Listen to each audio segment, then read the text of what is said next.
Assalamualaikum warahmatullahi wabarakatuh. Nah, di sini ada soal di mana seorang peneliti menginduksi mutasi pada sel ragi sehingga protein dynein molekul menjadi non-aktif tepat saat sel memasuki fase pembelahan. Peneliti mengamati bahwa meskipun kromosom berhasil dikondensasi dan membran inti telah luruh, organel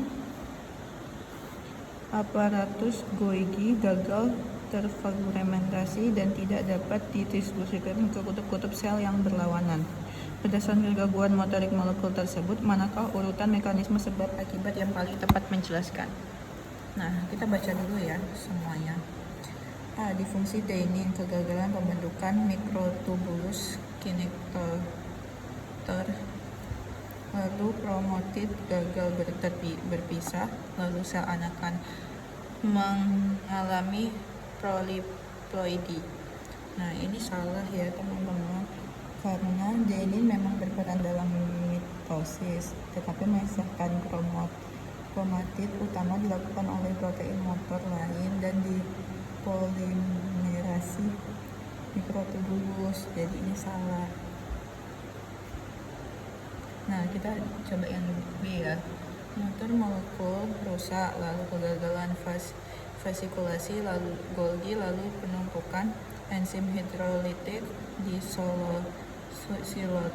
sitosol, lalu autolisis sel sebelum sitokinesis. Nah, ini juga salah ya, karena enzim hidrolitik ini atau lisosom tidak dilepaskan ke litosol hanya karena kegagalan vesikulasi Golgi, jadi salah ya teman-teman.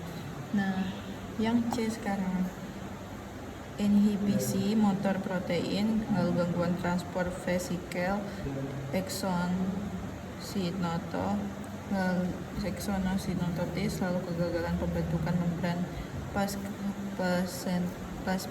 plasma terbaru, lalu sel anakan menyatu kembali atau fusi. Nah, ini juga salah, ini lebih mengarah ke gangguan fungsi sekretori jangka panjang, bukan fusi secara instan ya. Nah,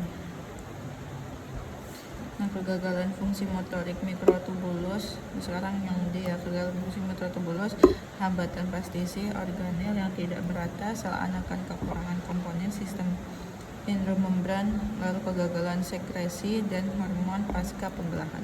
Nah, ini sudah benar ya teman-teman. Nah, yang D ini yang paling tepat ya, karena kegagalan fungsi dulu, lalu hambatan, lalu terjadi hambatan. Nah, baru sel anaknya kekurangan, lalu terjadi kegagalan. Sekarang kita tetap baca yang E ya.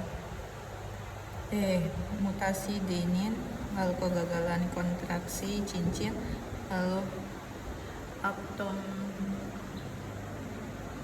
lalu alur pembelahan average furrow tidak terbentuk, lalu terbentuknya sel Bennett ganda.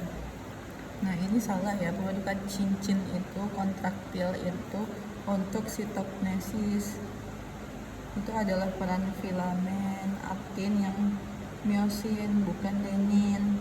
Oke. Terima kasih.